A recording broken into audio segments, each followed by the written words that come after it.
Hello students, this is your science class. तो बच्चों, आज हम बात करने वाले हैं जो 8 चैप्टर है हमारा, जीव जनन कैसे करते हैं।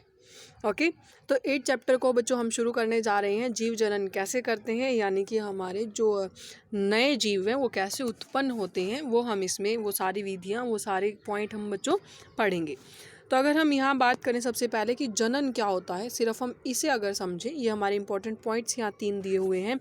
तो बच्चों, जनन वह प्रक्रिया है जिसके द्वारा जो सजीव है वो अपने नए जीव को उत्पन्न करते हैं, यानी कि जो सजीव है वो नए जीव को उत्पन्न करेंगे, उसे हम क्या कहते हैं, जनन कहते हैं।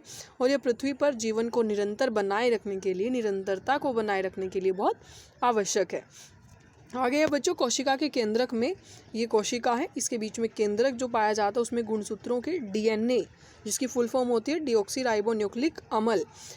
ये डीएनए के अणुओं में आनुवांशिक गुण होती है और यही आनुवांशिक गुण है जो सजीव अपने नए जीव को जो उत्पन्न कर रहा है उसके अंदर भेजते हैं। डीएनए बच्चों प्रकृति बनाता है और साथ में नई कोशिकाएं बनाता है। इससे कोशिकाओं में विभिन्नता उत्पन्न होती है और ये नई कोशिकाएं एक समान तो हैं परंतु समरूप नहीं है, यानी कि यहाँ पर जो इसके अंदर से जो जेनेटिक मटेरियल जो बना है या आनुवांशिक जो हमारा आनुवांशिक गुण जो आए हैं उनके अंदर जो कोशिकाएं होंगी वो तो एक समान होंगी, लेकिन देखने में वो ज़रूरी नहीं है कि बिल्कुल समरूप ही हो। अभी विभिन्नता का बच्चों हम महत्व अगर हम बात करें, बहुत इंपॉर्टेंट है। विभिन्नताओं का क्या महत्व होता है, लंबे समय तक जो प्रजाति की उत्तरजीविता है उसको बनाए रखने में उपयोगी है। साथ में बच्चों जैव विकास का, ये जैस नहीं है, यहाँ पर जैव आपने लिख लेना है, क्या है, जैव विकास, जैव विकास का ये आधार है। ठीक है, उसके बाद बच्चों प्रजनन के हम प्रकार पढ़ते हैं, अलैंगिक प्रजनन और लैंगिक प्रजनन। 2 तरह के प्रजनन हम पढ़ते हैं, अलैंगिक और लैंगिक। तो सबसे पहले हम बात करते हैं अलैंगिक प्रजनन की। अलैंगिक प्रजनन बच्चों एकल जीव, इसमें जो नया जीव है उसे उत्पन्न करेगा, युग्मक का निर्माण यहाँ पर नहीं होगा। नया जीव पैतृक जीव के समान या समरूप ही होगा।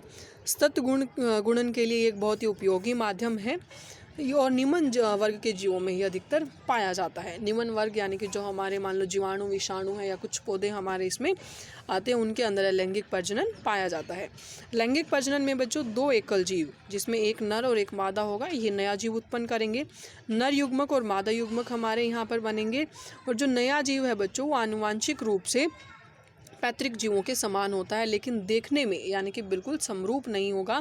प्रजाति में विभिन्नताएं उत्पन्न करने में सहायक होता है और उच्च वर्ग के जीवों में ये पाया जाता है। उच्च वर्ग जैसे हम हैं, जो जानवर हैं, एनिमल्स आते हैं, ह्यूमंस आते हैं, सभी इस वर्ग के अंदर आते हैं।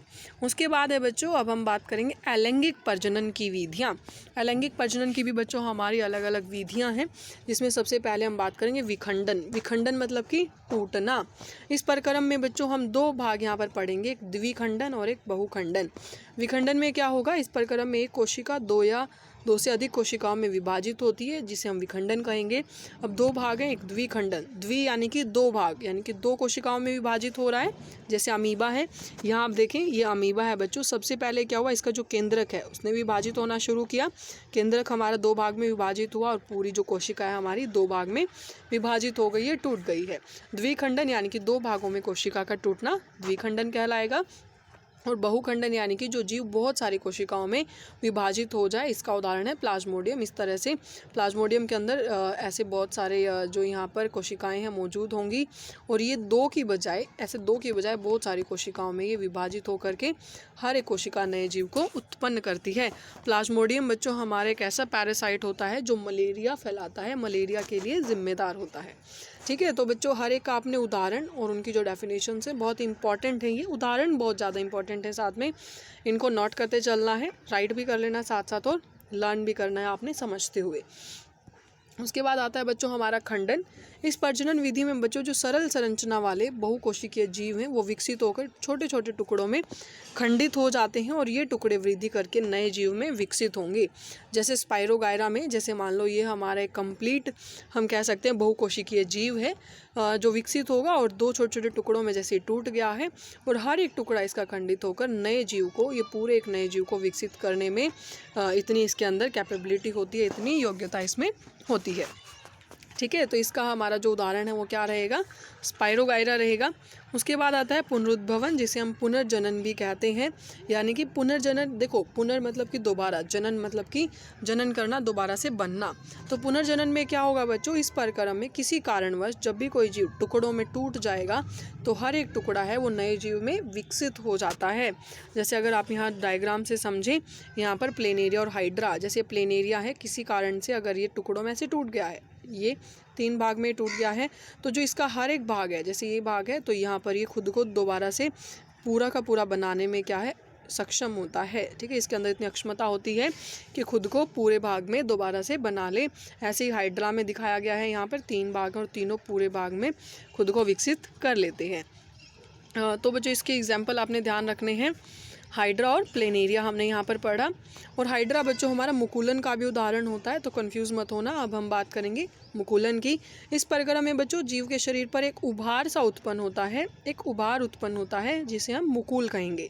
पेपर में ये भी पूछ लिया जाता है मुकुल क्या होता है, तो जीव के शरीर पर जो एक उभार उत्पन्न हुआ है उसे मुकुल कहते हैं। ये मुकुल बच्चों पहले नन्हे होते हैं, फिर पूर्ण जीव में विकसित हो जाते हैं तथा जनक से अलग हो जाते हैं। जनक मतलब जो इनका पौधा है या जो भी मतलब भाग है, जो पेरेंटल बॉडी है जिस भी ऑर्गेनिज्म में ये है, उसे हम जनक कहेंगे, यानी कि जिनसे इनका जन्म होने वाला है।